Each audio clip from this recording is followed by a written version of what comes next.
to the Higher Education Access Corner. I'm your host, Tiffanie DeVan, and joining me today, I have a special guest. Her name is Kathleen Smith. Hello. Kathleen, welcome to the Higher Education Access Corner. And today, for our listeners, we are going to be talking about the policy and politics of student aid. Kathleen is one of my favorite people to talk about this topic.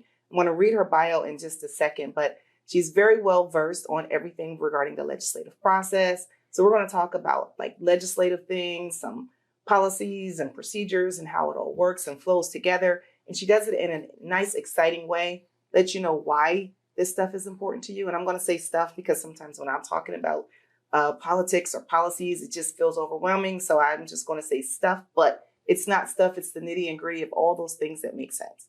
So just to get started, here's Kathleen's bio. Kathleen A. Smith is Senior Vice President, Director of Federal Relations, Outreach and Development. Ms. Smith joined PHEAA in April 2019. She represents PHEAA in Washington, D.C. and serves as the primary liaison between the agency and the U.S. Congress, along with other federal agencies. Prior to joining the agency, Ms. Smith held several senior positions in higher education and student aid-related organizations, including the role of Deputy Chief Operating Officer at Federal Student Aid, Special Assistant to the Secretary and Acting Assistant Secretary of the Office of Post-Secondary Education at the U.S. Department of Education, as well as roles within the Office of Post-Secondary Education under multiple administrations. Ms. Smith has held positions with both the U.S. House and Senate Education Committees, beginning her career as a financial aid administrator for DeUville. Close. DeUville, and I just said it properly. DeUville is right. DeUville College in Buffalo, New York. Go Bills. Go ahead, say it again. Go Bills. All right. Ms. Smith holds a Bachelor of Arts degree in psychology from DeUville College in Buffalo, New York, a Master's of Public Administration from the University of New Haven in New Haven, Connecticut, and a Master of Arts Communication, Journalism, and Public Affairs from American University in Washington, D.C. I like school, can you tell? You do? And you are very well equipped to let's talk for us to talk about this topic. But again, thank you for joining me on the Access Corner. Truly my pleasure. It's fun to be here. Thank you. All right. So we're going to kind of start with just letting everyone know, if you can, some things about government. Understanding what is happening in government is really, really big. And it can be important to everyone, specifically when we're talking about higher education. What should students, parents, and educators, or how can they benefit? And why is this stuff important to them? So first of all, I think stuff is the right word because there's a lot of it and there's a lot of activity. And in some ways, higher education, post-secondary education in general is getting some well overdue attention in Washington and in both state and federal legislatures. And what often happens is some people either get a bit overwhelmed by the idea of working within the federal process or don't understand sort of the mechanics of it. So what we're going to try to do, I think, is break it down a little bit. And as you say, understanding why it matters. Very often I talk to people all the time who know what I do for a living. And they'll say, well, me writing a letter doesn't matter. Or me making a phone call to my legislator doesn't matter. And actually, it truly does. And I will tell you a story about how that was brought home to me when I was a young financial aid administrator. We would go to these different like seminars and classes held very often by the Department of Ed.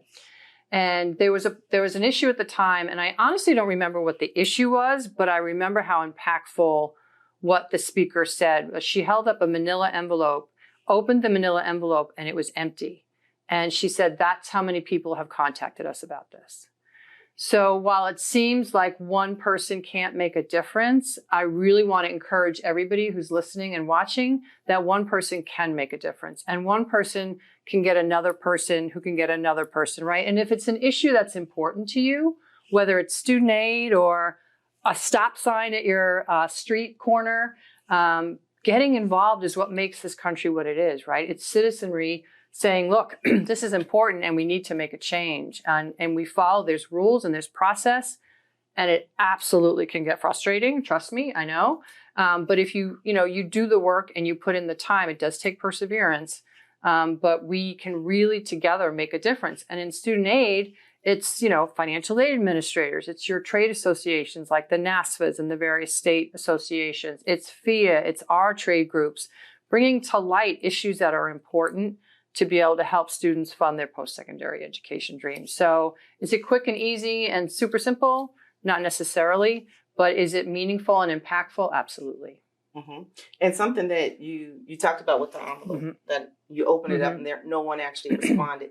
I talk to students a lot, and they're saying, well, why is it that they're focusing on this and why aren't they focusing on this? But we do have a voice, and it's kind of like, but you have to let them know what is going on. Right. Well, a lot of times they're going to say, I don't have that power, or we don't have the power. It's those up here that are running things, but it's the voices of the constituents that are making the difference. So good point. Yeah, even during my time working on Capitol Hill, almost without fail, a member of Congress, at least in my experience, when we were bringing an issue to the forefront or wanted that congressperson to take a look at, almost always the first question is, what do my constituents at home think? Right? So you really need that that homegrown sort of impactful review of what it means, because sometimes things sound great on paper, but you try to implement them and you're like, no, that really, that's not going to work because of, we didn't know about this nuance or that nuance. And the people who know that are those who are living it, which is why I always encourage financial aid administrators who are working day to day on the front lines, who are talking to students and their families. They know what the real life sort of personal impact is. And that's important to your member of Congress. I always encourage people, like right now, they've just left DC for the summer recess where it's a district, work period. They're at home. Visit them. You don't have to have, here's the other thing I think, if I may, people think, well, I have to know the Complete Higher Education Act and I need to be able to quote, section and when this happened and know the history. You don't. You need to know what your situation is. I do encourage people not to just go into any office and say, this stinks. I don't like it. If you have a problem, come in with a suggested solution. It's easy to throw stones at stuff, but it's, when you're thoughtful and you go, you know what?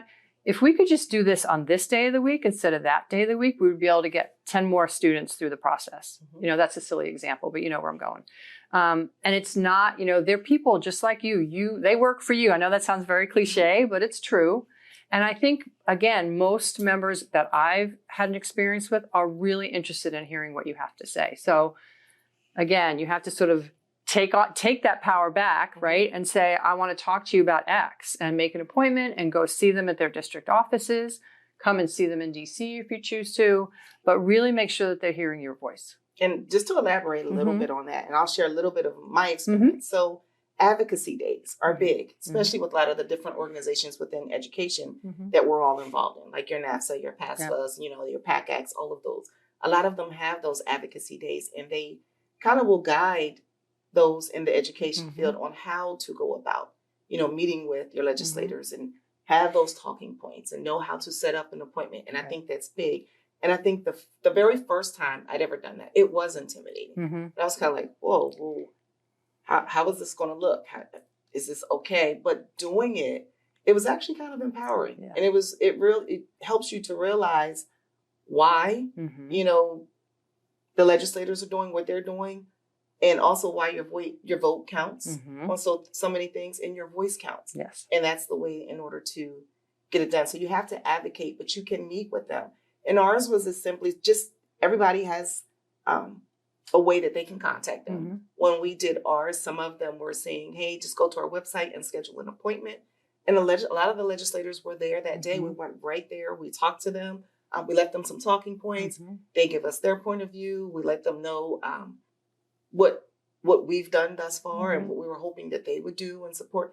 It was really nice to see, and it wasn't so intimidating. And these are things that I share with students. These are things that I share with parents. And I know some of the counselors also do the same thing, but I haven't seen as many of the parents and students feel like they've had that power in order to do it. But it does make a difference. So I'm glad you say that. For that person who is just now getting into higher education, what's one way that you think they can or what tip would you possibly have for them to actually be able to jump out there and do this? Yeah. So I guess I would say, Tiffanie, that any student and any family who are contemplating higher education, I know the press can be a little overwhelming. I think, when you look at sort of the price tags of some of that, it could be a little overwhelming. But I would just really pursue it as an investment in yourself. There's a lot of free help available, be it our great folks here at PHEAA, your local campuses, your high school guidance counselor. Just don't presume you can't do it. And I always use myself as an example. I came from a lower middle class sort of family, and I didn't have any, great savings or anything like that. And I was able to get through it with the help of my student aid administrators and some, working and taking out some student loans and things like that. So it's really possible if you want to do it. Again, just like in the world of federal relations, I always tell people, don't presume that you're going to go into a particular office and because they have a particular letter after their name, they're going to say X or Y. Don't presume that, because people are really open to conversation, and your ideas, you want to be able to share your views with them. Same thing on student aid. Don't presume you're not eligible because your neighbor's brother's sister didn't get any student aid. The aid rules, as you know, by just reading the press these days, are changing very often. We have legislative processes that we could probably spend 2 hours talking about. And we have, rules that are changing and being updated. So I would take the time, invest in yourself, sit with somebody who's willing to help you and get these forms filled out. It really is going to make a huge difference. We used to have an old saying when I grew up in New York, and the lottery saying was you had to be in it to win it. Mm-hmm. But you have to be in it to win it, and you have to go ahead and take the time to do it.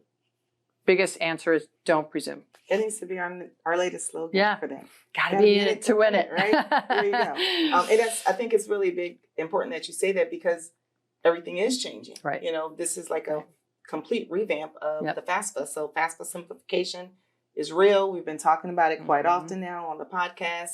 It's coming up for the 24-25 academic school year. So for those students who are going to be enrolled as high school seniors this year, they'll be the first ones to kind of use this particular this new FAFSA process. It's meant to be easier, more simpler. I've heard some say it seems a little more intimidating, but for those who've never done it before, you don't even have anything to compare it to. Right. But there are a lot of things that are changing in government. And one of the things I wanted to ask is, how does what happens in government, how does it impact PHEAA? So it impacts PHEAA, and it impacts what we do, and it impacts pretty much everybody in various ways, right? So on the student aid world, so just a really quick primer, so the law that governs most of what we do in student aid is called the Higher Education Act. You see it written as the PHEAA of 1965. And in there are, rules around Pell Grant program and student loans and campus-based programs and accreditation. It's a wide range of post-secondary educational rules and laws. And what happens through those changes in the law, it's, they call it reauthorization, that the government will look at, the Congress will look at the statute from beginning to end, go through it and see what needs to be updated for a million reasons, whether it's cost related, whether it's new programs being added, whether it's things like FAFSA simplification, which hasn't happened in a long time, and it's time to sort of revamp the process, or there's new systems involved, things like that. And all that sort of trickles down to the user, right? Which is, in this case, PHEAA, or a student in a particular aid program. And it governs how you manage those programs for what could be years. So it's important, while we don't lobby for a particular, issue necessarily, we will share impact. We share, if you do X, this is what happens. If you change this program, because sometimes people will, like we said earlier, we just want to tweak this. But sometimes that little tweak could impact something that's 50 pages later, right, in the Higher Education Act. So that's why you want to be able to help Congress have a comprehensive view of what those changes could do. Sometimes it could be like, we're assuming that more students will fill out the FAFSA after this, right? And it'll be a little bit simpler. So we'll be opening the doors for more families to be able to fill that out.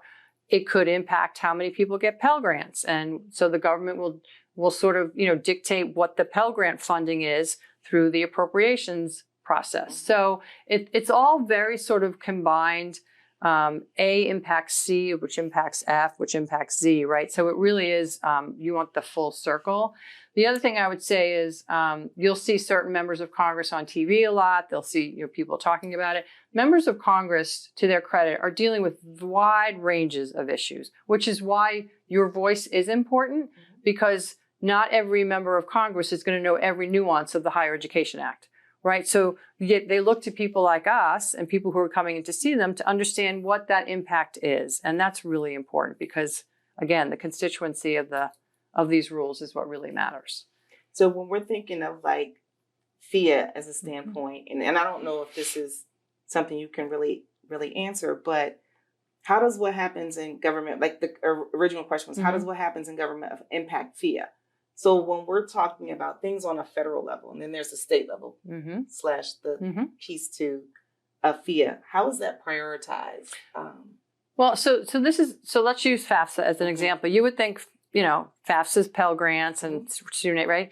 But our state grant program utilizes the FAFSA data to help with the grant administration. So that's a federal thing, which is impacting the state program. So there are intersections of those things.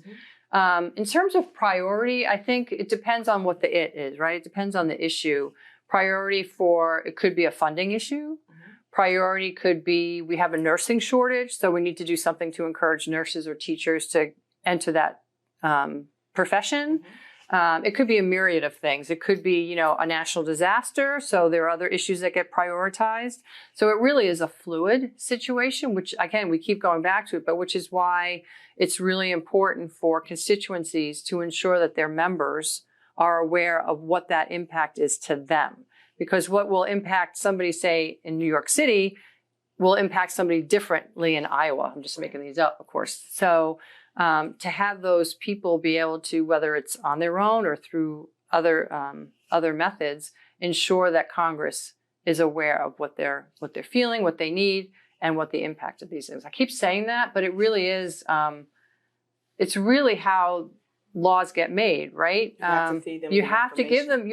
Because here's the thing: if none of us spoke up, if none of us said, you know what, if you dot that I, 15 students are not going to be able to go to school. And then you go to that member of Congress and goes, 15 students can't go to school now. And what's going to be their question? You never told us. Like, they didn't know that, right? Their staffs work really hard to do all the research and get as much information as possible.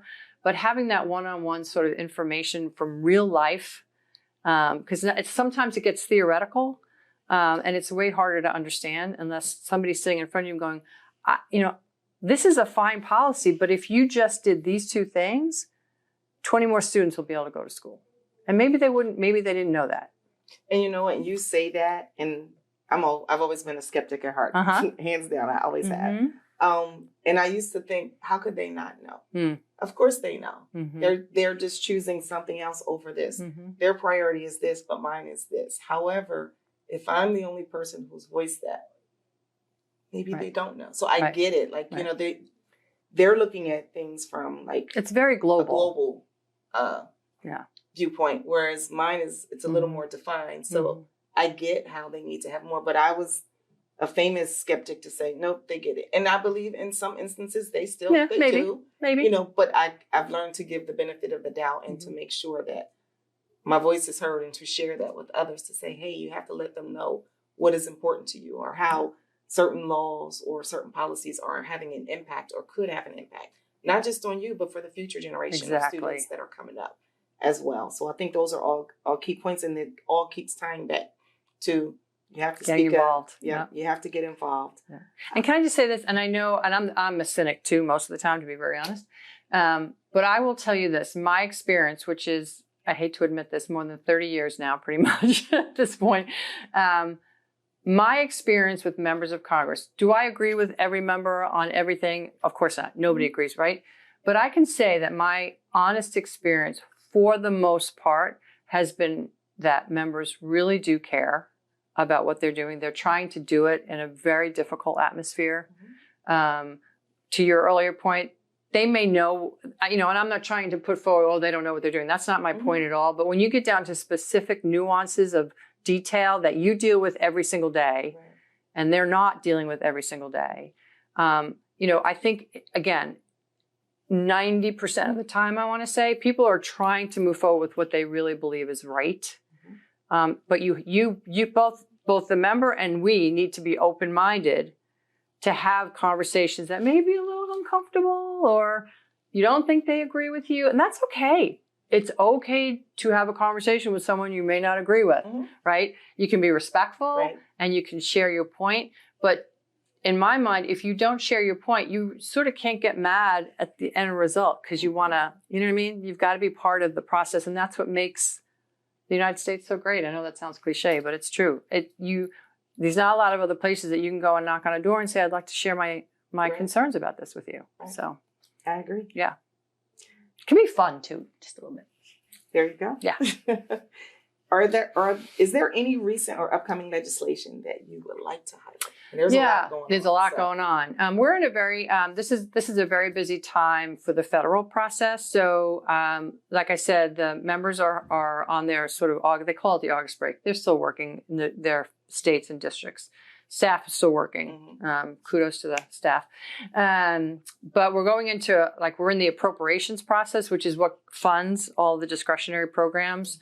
So as soon as the members come back in early September, we're going to be facing the new fiscal year. The federal fiscal year starts October 1st, right? So they need to get all the funding bills done. And there's obviously differences of opinions in both the parties and in the chambers about what the right funding levels are for that. And then, of course, once that's done, whether it be through meeting the deadline for October 1st or passing some of the bills and putting a continuing resolution for others, I don't know the answer to that at this point. But then we are walking into a presidential election, which will probably take up a lot of the space in terms of, discussions and airtime and things like that.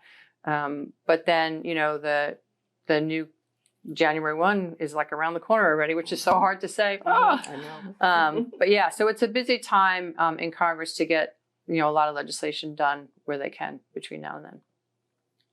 This just came to my mind. Don't know if this is something you can answer or not. Just wondering. So when an election is up and coming and you're approaching a fiscal year, do you find that they don't do a lot of shaking up of things, or they kind of are conservative? Actually, it could go the other way. Okay. So it just depends. It really does depend. There's been, I'm going to try to be careful here. There's sort of what we call regular order. There hasn't been a lot of regular order recently. So I just think it really, the daily work is getting done by, staff and member offices. What we see in the press and what you see on news shows and things like that are sort of, that's not the everyday 9 to 5, so to speak, that's going on the Hill.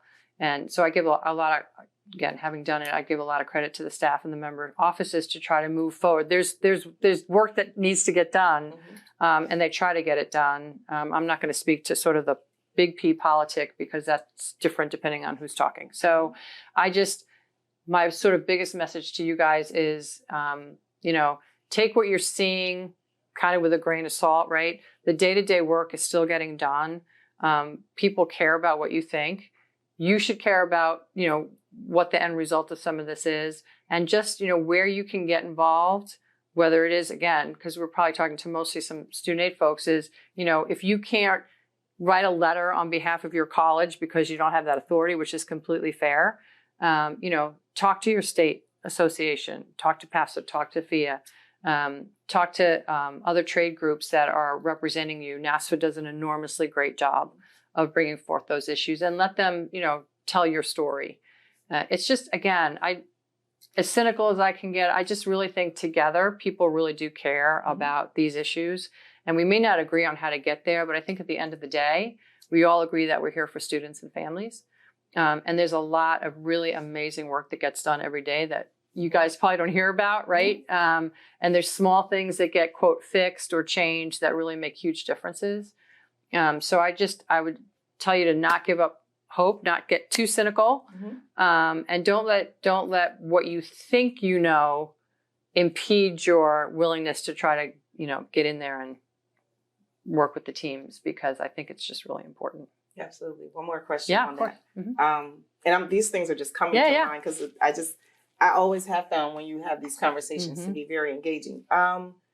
So if I am that person, and I don't want you to speak on the topics, you know, you could if you wanted to, but I'm not saying it to speak on the topics, but like the counselor ratio to students is not really it's not very good in here. So we need more, the ratio for counselors to students to be a lot smaller. The goal is 250 to 1 for Pennsylvania. Also maybe for when we're talking FAFSA, you got some talking now about they want it to be a thing where all schools are required to have their students do FAFSA. Again, I'm not saying you have to comment on those, but if you're advocating for that and you're in one of these organizations or you're a teacher, is there a best time to do that for something to be implemented? Because realistically, you can say, hey, we want this to happen today, but there's no budget for that. There's no resource. The resources aren't there for that. So how far in advance should someone really be having these conversations if they know they want this to happen in the near future? If that makes sense. Yeah, it's a great question, and I don't have the great answer other than to say it depends. Okay. So if it's we'll go back to the appropriations process that I mentioned earlier. So if it's a funding issue, there's a calendar for appropriations, right? So we know the new year starts October 1. We know that that the appropriations committees are going to start in late April to start looking at all right. So there's a calendar there. For other issues, it depends on the legislative process. I'm going to be the first to admit I don't do state, so I don't know. Every state is different and their legislative calendar is different. So if it's something that you need state authority for, you need to understand what that state calendar is and what their filing of bills is. All of that said, however, very little in government happens immediately. And that's not a slam, that's just a fact, right? So that means if it matters to you today, it's going to matter to you tomorrow, and it's going to matter to you a year from now, right? So you have to be in it for the long haul. And there's nothing that says you cannot go into, whether it's a state member or whether it's your trade association or whatever it is, and say, hey, I have this concern. Work with me and help me understand how best to try to move that forward. And someone may say to you, that's a great idea. And I respect this when someone says to me, it's a great idea. We don't have the money for it. We're not going to have the money for it. Maybe we can come up with something else around it. Like, just be honest about it. Or they may say, yeah, I think that's a good idea. We don't have funding for it. We might next year. So let's start building that coalition, right? And start building that ladder to get that taken up at another date. So you just, immediacy does not usually happen in very rare circumstances. And I don't think there's ever a bad time, but again, it depends on what the issue is. If it's funding, there are usually funding calendars. If it's a state issue, there's a state legislative calendar. If it's a federal issue, we have a federal kind of legislative calendar. And a lot of this stuff now with modern technology is all online. Like, you can go to the house.gov, go to the leadership page, and you'll see the entire legislative calendar there for every month. You just answered my next question. Yeah, I mean, you can, and I'm there might be that in the state too. I don't know. But there's a lot of resources out there if you go, and they do a great job. The Department of Ed does a great, they have a ton of resources on their website, and a lot of like Q&As and, things like that. So I would just really take it upon yourself to take a look at that. Now, I don't want to act like everything you do is going to take you 10 years and you have to fill out 16, right? Sometimes it's really just a matter of, look, this is on my heart. It's important. I saw my neighbor's daughter not be able to go to school for XYZ, and you want to raise that with somebody. That's completely fine. You don't have to be, the head of a thing with a flag and all that. I mean, sometimes it's just having the conversation, whether it's with you, and say, you can bring it back and we can see what we can do about it. But I just would really encourage people to, if you don't speak your mind, people aren't going to know what matters. So I agree. Yeah. And so I think in talking about all of this stuff with the legislative process and, why it's important, I think you did a really good job of explaining, why it's important, why they should be getting involved.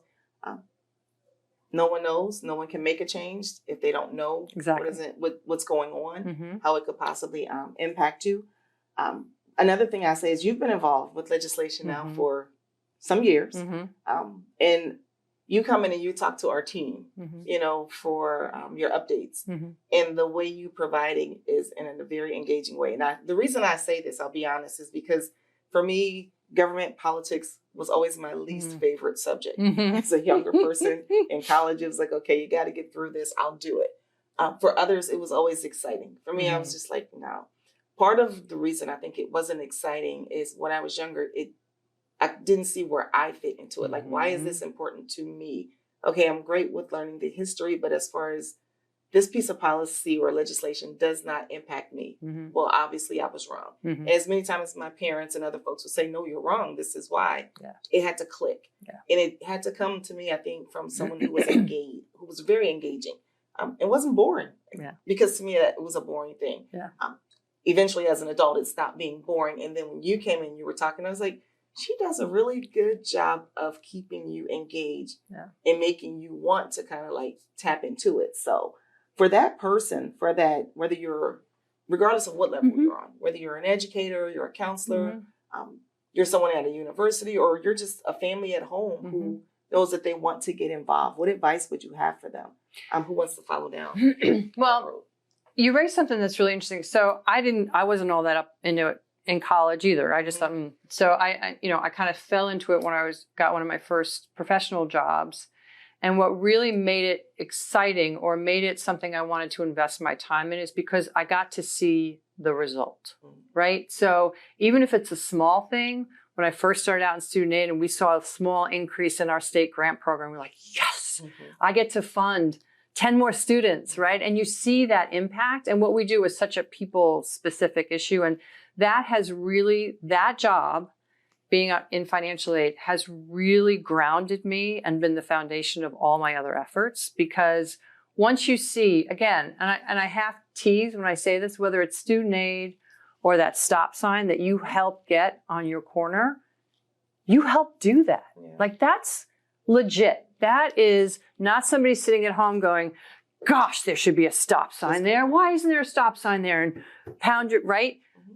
It takes people to go out and say, we need a stop sign here. And it's not going to happen tomorrow. But, you join forces and you see you've got to be okay with small wins, right? And that leads to bigger wins and that kind of thing. And then when I see a family who would be in my office like this, in tears, trying to figure it out, and they leave like this, and then I see that student cross the stage, there is nothing better. That is really I get like, right? There's nothing better. That piece, right? With what we do as well. It's amazing. Yeah. Now, what we do on like a bigger scale, you don't see it as close, but at the end of the day, at least I do, this is what keeps me going, is that even that changing that comma to a semicolon in the law is going to help somebody. At the end of the day, you made a difference. You didn't just sit back and me, right? You tried to make a difference. And if we get 5 more kids in school one year and then people go, it's only 5 more kids. Well, it's important to those 5, right? You can't, I've always been a half a loaf girl, right? So you want this, you don't want this. But if you get this, that's pretty good. Now you have something to build off of the next time, right? So I would just say, if you're interested in getting a little bit more involved, and again, don't take what I'm saying to mean, I got to go register as a lobbyist and I got to do this. That's not what I'm saying at all. Sometimes it's small community things. I had a boss one time, a member of Congress, who said, he started out by being elected to his local city council with no intention of doing more than that. And it just, right? You can really be impactful in what some people may consider a small way. But for that person who gets that small thing, it's big to them. So I would say perseverance. Don't overthink it. Don't be intimidated or saying, I can't do that. I don't have the secret handshake. I don't, right? Even when we bring folks up to DC, you can see the first time in that they're walking around the office is like, wow. And the best line I'll ever steal again from the same boss that I had was that he said, I'm just a regular guy with a big job. There you go. So regular people is what built the country. And they're all regular people with big jobs. And, your job is to make sure they do their job. So there you go. There you go. I think that sums it up. Is there anything else that you'd like to add No, I just really, people, it's really easy to get cynical nowadays. And it's easy to get a little bit overwhelmed with everything that's happening. But again, if you hold on to anything, is that especially for those who are working with families and students, it really matters. It matters even if you can't give everybody everything that they want. Nobody gets everything they want, right? Whether it's in legislation, whether it's they got enough student aid or not.